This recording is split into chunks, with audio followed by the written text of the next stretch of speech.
श्रीमद् भागवत गीता के अनुसार आनंद हमेशा मनुष्य के भीतर ही होता है, परंतु मनुष्य उसे बाहरी सुखों में ढूंढता है। भगवान की उपासना केवल शरीर से ही नहीं, बल्कि पूरे मन से करनी चाहिए।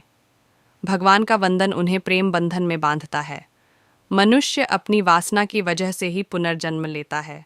मनुष्य अपनी इंद्रियों को अगर अधीन में कर ले तो उसके जीवन में कभी विकार और परेशानियां नहीं आती हैं।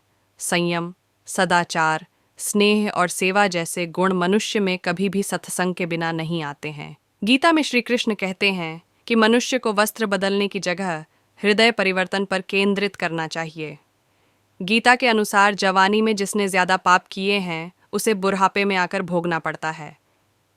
श्री कृष्ण कहते हैं कि मनुष्य को स्वयं को ईश्वर में लीन कर देना चाहिए। ईश्वर के सिवाय मनुष्य का कोई नहीं होता है। इसके साथ ही यह मानकर कर्म करना चाहिए कि वह भी किसी का नहीं है। भोग से मिलने वाला सुख क्षणिक होता है, जबकि त्याग में स्थायी आनंद मिलता है। श्री कृष्ण कहते हैं कि सत्संग ईश्वर की कृपा से मिलता है, परंतु कुसंगति में भी मनुष्य अपने कर्मों से पड़ता है। श्री कृष्ण कहते हैं, कर्म करो, फल की चिंता मत करो। हमें अपने कर्मों पर ज़्यादा ध्यान देना चाहिए अपने फल की तुलना में, क्योंकि हमारे जैसे कर्म रहेंगे वैसा ही हमारा फल रहेगा। हम अगर बिना रुके कर्म करते जाएंगे तो एक ना एक दिन हमें उसका फल बहुत ही बड़े आकार में मिलेगा ही मिलेगा।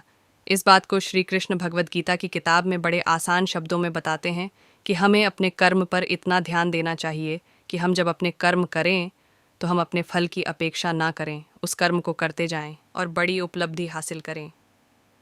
भगवान को याद शरीर से नहीं, मन से करना चाहिए।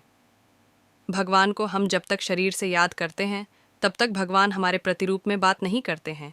जब तक हम ईश्वर को अपने मन में बसाकर उन्हें सच्चे दिल से याद नहीं करेंगे, तब तक भगवान खुद हमारे प्रत्यक्ष नहीं आएंगे, क्योंकि भगवान सिर्फ उन्हीं लोगों के साथ रहते हैं जो उन्हें सच्चे दिल से उन्हें मानते हैं, उनका आदर सम्मान करते हैं। इसलिए श्री कृष्ण अर्जुन को बताते हुए कहते हैं कि हम अगर भगवान को सच्चे मन से याद करते हैं तो भगवान हमारा साथ ज़रूर देते हैं, हमारे अंदर एक सकारात्मकता भर देते हैं और एक नई ऊर्जा का निर्माण करते हैं, जिससे हम अपने जीवन को सफलता के मार्ग पर खड़ा कर देते हैं। और भगवान उन्हीं का साथ देते हैं जो उन्हें मन से चाहते हैं। स्नेह और सदाचार की भावना रखनी चाहिए।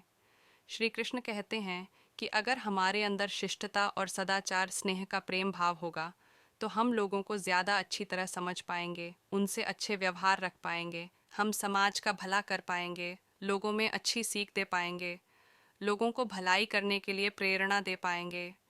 अगर हमारे अंदर सदाचार और प्रेम भाव की भावना होती है तो पूरी दुनिया हमारे साथ होती है, पूरी दुनिया हमारे लिए खड़ी रहती है, क्योंकि हम जितना ज़्यादा प्रेम भाव लोगों के प्रति रखेंगे उतना ही प्रेम भाव लोग हमें देंगे।